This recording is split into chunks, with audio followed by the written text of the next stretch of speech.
Kepler 16 भी।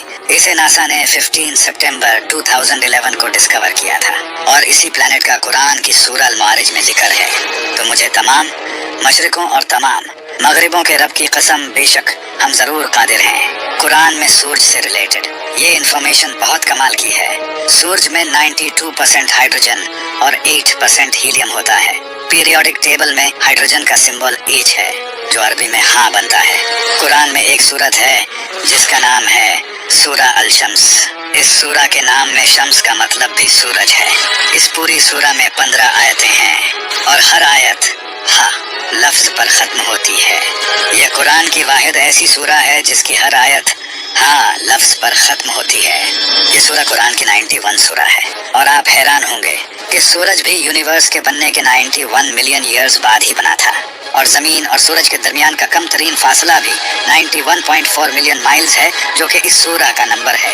यही नहीं, जमीन और सूरज के दरमियान का एवरेज डिस्टेंस 15 करोड़ किलोमीटर है और इस सूरा में टोटल आयात भी 15 ही हैं। इसी तरह सूरज के कोर का टेम्परेचर भी 15 मिलियन सेल्सियस है, बिल्कुल जितनी के इस सूरा की टोटल आयात हैं। क्या कमाल है। 1915 में आइंस्टाइन ने जनरल थ्योरी ऑफ रिलेटिविटी को लिखा। इस थ्योरी से साइंटिस्ट्स ने ये डिस्कवर किया कि स्पेस को मोड़ा भी जा सकता है, यानी कि स्पेस बेंड हो सकती है। यही बात अल्लाह ने सूरह अल-अंबिया में बयान की है। याद करो, जिस दिन हम आसमान को लपेटेंगे जैसे फरिश्ता नामा एमाल को लपेटता है, हम इसे दोबारा इसी तरह लौटा देंगे जिस तरह हमने पहले बनाया था।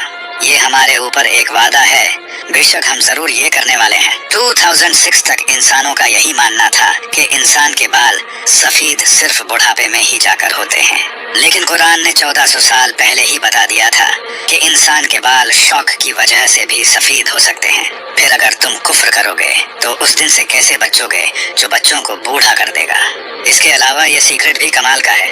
जब एस्ट्रोनॉट स्पेस में जाते हैं तो स्पेस उनकी आंखों की विजन को ब्लर कर देती है और वो डेप्थ परसीव नहीं कर पाते। स्पेस कई एस्ट्रोनॉट्स की आंखों को इफेक्ट करती है। कुरान ने इसका सूरह हिजर में जिक्र किया है। और अगर हम इनके लिए आसमान में कोई दरवाजा खोल देते ताकि दिन के वक्त उसमें चढ़ जाएं, तब भी वो यही कहते कि हमारी निगाहों को बंद कर दिया गया है। साइंटिस्ट्स ने ये डिस्कवर किया है कि इंसान की हड्डियां मौत के बाद पत्थर और लोहे में बदल सकती हैं। इसे पेरिटाइज्ड फॉसिल्स कहा जाता है। इसका जिक्र कुरान ने 1400 साल पहले सूरह अल-इसरा आयत नंबर 49 में किया है। और इन्होंने कहा, क्या जब हम हड्डियां और रेजा रेजा हो जाएंगे तो क्या वाकई हमें नए सिरे से पैदा करके उठाया जाएगा? तुम फरमाओ कि पत्थर बन जाओ या लोहा। ये जानकर आप हैरान हो जाओगे। क्या आपको पता है कि फीमेल स्पाइडर बच्चे पैदा होने के बाद मेल स्पाइडर्स को मारकर फेंक देती हैं और फिर कुछ वक्त बाद जब बच्चे बड़े होते हैं तो वो अपनी माँ को मारकर फेंक देते हैं। ये दुनिया का सबसे बुरा घर है। इसे भी कुरान में बयान किया गया है। जिन्होंने अल्लाह के सिवा और मददगार बना रखे हैं, इनकी मिसाल मकड़ी की तरह है जिसने घर बनाया, और बेशक सब घरों में कमजोर घर मकड़ी का घर होता है। क्या अच्छा होता अगर वो जानते। इसी आयत में ये भी बताया गया है कि फीमेल स्पाइडर घर बिल्ड करती हैं, न कि मेल स्पाइडर्स। लेकिन इंटरेस्टिंग बात यह है कि काफी टाइम तक साइंटिस्ट का यही मानना था कि मेल स्पाइडर्स घर बिल्ड करते हैं, न कि फीमेल स्पाइडर्स। लेकिन आखिर हमेशा की तरह कुरान सच निकला और अब साइंटिस्ट भी कुरान से फुली अग्री करते हैं। जैसा कि आप जानते हैं कि इंसान की उंगलियों के फिंगरप्रिंट्स जिस्म का सबसे कॉम्प्लिकेटेड हिस्सा है। हर इंसान की उंगलियों के फिंगरप्रिंट्स डिफरेंट होते हैं। ये बात भी अल्लाह ने कुरान में जाहिर की है। क्यों नहीं हम इस बात पर कादिर हैं कि इसकी उंगलियों के पोरों तक को ठीक कर दें।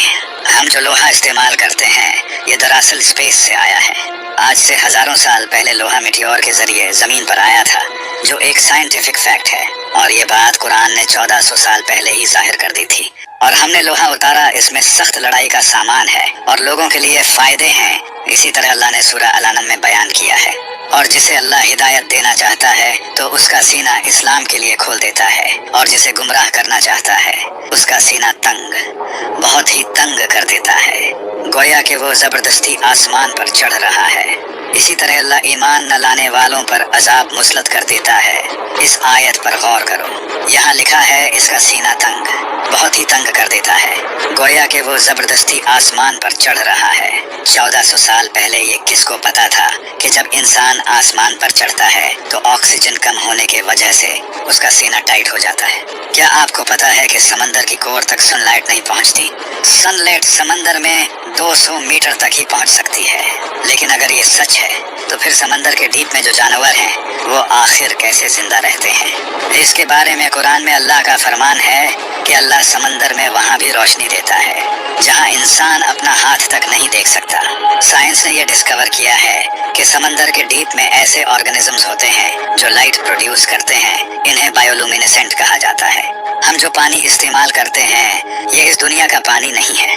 آج سے ہزاروں سال پہلے میٹیور کے ذریعے یہ پانی اس دنیا میں آیا ہے۔ بہت سی جیو کیمیکل اسٹڈیز سے یہ پتہ چلا ہے۔ کاش لوگ پہلے قرآن پڑھ لیتے۔ قرآن نے اسے بھی ریویل کیا ہے، اور ہم نے آسمان سے ایک اندازے کے ساتھ پانی اتارا، پھر اسے زمین میں ٹھہرایا، اور بے شک ہم اسے لے جانے پر قادر ہیں۔ یہ ہے روسیٹ نیبولا۔ اسے 17ویں سینچری میں برٹش ایسٹرونومر جان فلامسٹیڈ نے ڈسکور کیا تھا۔